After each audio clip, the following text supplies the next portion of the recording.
Hello guys, welcome to my channel biology believe. आज हम पढ़ेंगे types of leaves from the chapter 5 morphology of the flowering plant. And मैं आप लोगों को कोशिश करूंगी एनसीईआरटी से समझाने का। ओके, अगर आपके पास एनसीईआरटी आपके साथ हो तो आप एनसीईआरटी के को लेके पढ़ें ताकि आपको ज़्यादा अच्छे से समझ में आएगा। ओके गाइस, अब इसमें जो टाइप्स ऑफ लीव्स में इसमें 2 टाइप्स के लीव्स होते हैं। एक होता है सिंपल लीव्स, एक होता है कंपाउंड लीव्स। अब सिंपल लीव्स में क्या होता है? सिंपल लीव्स ये होता है जिसमें वो मिड रिब को टच ना करे। सिंपल लीफ का मीन्स होता है जो मिड रिब को टच ना करे, और कंपाउंड लीफ में होता है जो मिड रिब को टच करे। ठीक है, जैसे कि ये है, ये मिड रिब को टच नहीं कर रहे हैं, so that is called simple leaf. Okay, और कंपाउंड लीफ में क्या होता है? कंपाउंड लीफ में ये रैचेस है, इसको मिड रिब भी बोला जाता है। इसमें कितने सारे लीव्स अटैच हैं, तो ये कंपाउंड लीव्स है। और ये यहाँ पर भी एक पॉइंट में कितने सारे लीव्स हैं, तो ये भी कंपाउंड लीव्स है। वैसे ही कंपाउंड लीव्स के 2 टाइप्स होते हैं। पहला है पिनेटली कंपाउंड लीव्स एंड दूसरा है पामेटली कंपाउंड लीव्स। अब पिनेटली क्या होता है? एक मिड रिब में बहुत सारे लीव्स प्रेजेंट रहते हैं। ये देखो बहुत सारे लीव्स है ना यहाँ पर, तो ये होता है पिनेटली। और कंपाउंड लीफ में क्या होता है? ये होता है एक पॉइंट से बहुत सारे लीफ का अटैचमेंट होना, उसको बोलते हैं कंपाउंड लीफ। और गाइस, ये एनसीईआरटी एग्जाम्पल है, ये इंपॉर्टेंट है आप लोगों को याद रखना। तो जो पिनेटली है वो नीम है और जो पामेटली है वो सिल्क कॉटन है। ठीक है, आई होप आप लोगों को ये टाइप्स ऑफ लीव्स अच्छे से समझ में आया। Let's come into the topic phyllotaxy. अब फाइलोटैक्सी क्या होता है? Phyllotaxy is a pattern of arrangement leaves on the stem और ब्रांच। और फाइलोटैक्सी का मतलब यह होता है कि कैसी वो लीव्स है वो स्टेम या ब्रांच में अरेंजमेंट है। ठीक है, तो चाइना रोज, चाइना रोज का मतलब होता है मदार। तो आपने मदार का जो पत्ती है उसको आप लोग ने ऑब्जर्व किया होगा, वो अल्टरनेट होता है। ठीक है, अल्टरनेट आपके एनसीईआरटी में दिया है, बट मैं आप लोगों को यहाँ से नोटबुक में अच्छे से बना के बताती हूँ। ये अल्टरनेट का मतलब होता है यहाँ होना। ठीक है, एक गैप के बिटवीन में होता है अल्टरनेट। अल्टरनेट का मतलब आप लोग सब समझते होंगे, अल्टरनेट ऐसे ऐसे ऐसे। ठीक है, मतलब एक साथ नहीं होता, एक गैप के बाद फिर एक, गैप के बाद फिर एक। तो इसका एग्जाम्पल है चाइना रोज।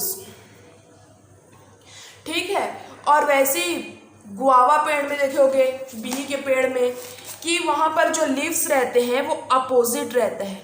अपोजिट मीन्स ऐसे, अपोजिट टू ईच अदर, एक दूसरे के आमने सामने जो लीफ है वो प्रेजेंट होता है। तो ये है गुआवा बिही का। ठीक है, चाइना रोज मीन्स मदार और गुआवा मीन्स बिही। ठीक है, और सेम, और जो एलिस्टोनिया, एलिस्टोनिया के पेड़ में क्या होता है? Opposite pair of each node is as a calotropism. और एग्जांपल आप लोगों को याद रखना बहुत जरूरी, जो कैलोट्रोपिस और गुआवा के प्लांट में जो लीफ का स्ट्रक्चर है वो अपोजिट होता है। और अल्टरनेट इसमें होता है, जिसमें ये चाइना रोज में हो गया, मस्टर्ड में हो गया, सनफ्लावर में हो गया। ये इंपॉर्टेंट है इसमें का जो एग्जाम्पल है। ठीक है, and next come into the C, that is the alstonia. Alstonia में क्या होता है? एक नोड में बहुत सारे लीफ प्रेजेंट होते हैं। देखो आप लोग देख सकते हो, और आपने कई बार देखा भी होगा ये पेड़ को। ठीक है गाइस, आई होप आप लोगों को यहाँ तक अच्छे से समझ में आ गया होगा। मैं आप लोगों को एक बार और रिवाइज कर देती हूँ टाइप्स ऑफ लीव्स को और फाइलोटैक्सी को। Types of leaves, types of leaves में क्या होता है? सिंपल और कंपाउंड। ठीक, सिंपल का मतलब है जो मिड रिब को टच ना करे।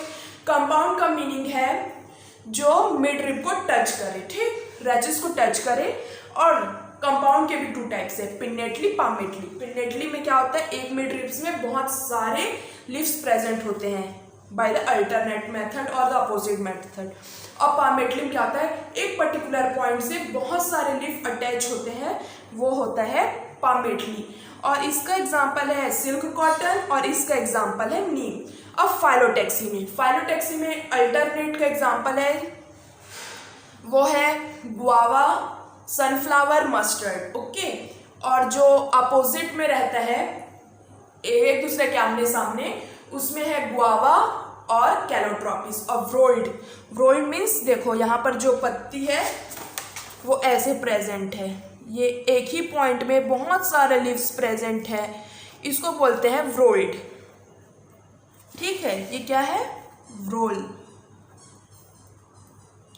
और इसका एग्जाम्पल है एलिस्टोनिया। ठीक है गाइस, अब हम आते हैं मॉडिफिकेशन ऑफ लीव्स। अब क्या होता है? Leaves are often modified to perform function other than photosynthesis. अब हम लोग लीव्स के बारे में ये भी जानते हैं कि लीव्स का एक तो मेन फंक्शन होता है फोटोसिंथेसिस का, क्योंकि वो तो ग्रीन कलर है, क्लोरोफिल कंटेन करता है, that is why it use to function of the photosynthesis. मतलब हम लोग जानते हैं कि ये फंक्शन फोटोसिंथेसिस का करता है, लेकिन गाइस इसका एक अदर फंक्शन भी होता है, इसके कारण इसको डिफरेंट स्ट्रक्चर भी होता है। तो देखो, पहला तो होता है टेंड्रिल। टेंड्रिल मतलब जो कॉइल लाइक स्ट्रक्चर जो प्रेजेंट होता है कद्दू में हो गया, खीरा में हो गया, और क्या बोलते हैं कुकुम्बर में हो गया, ये सब चीज में रहता है ताकि वो आगे चढ़ सके। ठीक है, उसके बाद आता है स्पाइन्स। स्पाइन्स का मतलब होता है कांटा। अब कांटा कैक्टस में होता है, कैक्टस में इसके कारण भी होता है कि डिफेंस एज ए कैक्टी। अब वो लोग कैक्टस इसलिए इसमें ये रहता है कि वो ब्राउजिंग कैटल से वो बच जाते हैं। The fleshy leaves of onion and garlic store food. और फ्लैसी लीव्स आपने जनरली देखा होगा, अगर आप प्याज को काट के देखना, ठीक है, प्याज हो गया या लहसुन को अगर आप जब भी काटते हो तो उसमें थोड़ा सा मॉइस्चर लाइक स्ट्रक्चर रहता है, थोड़ा सा एकदम मॉइस्चर क्रीमी टाइप का रहता है ना, या आइदर वो प्याज में हो गया या लहसुन में हो गया। In some plant like Australia एस्किया the leaves are small short lived. The petioles become expand and become green. Synthesis food leaves are certain insectivorous and plant pitcher plant will fly up modified leaves.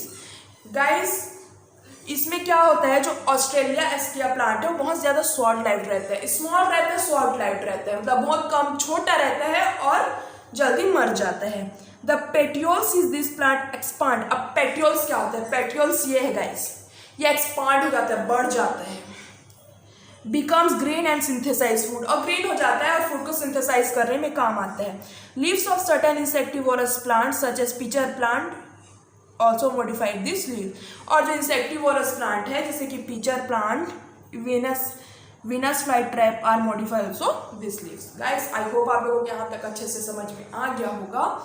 और इसमें मैंने already complete कर चुकी हूँ, जैसे कि variation हो गया, लीव्स हो गया, मॉडिफिकेशन ऑफ स्टेम।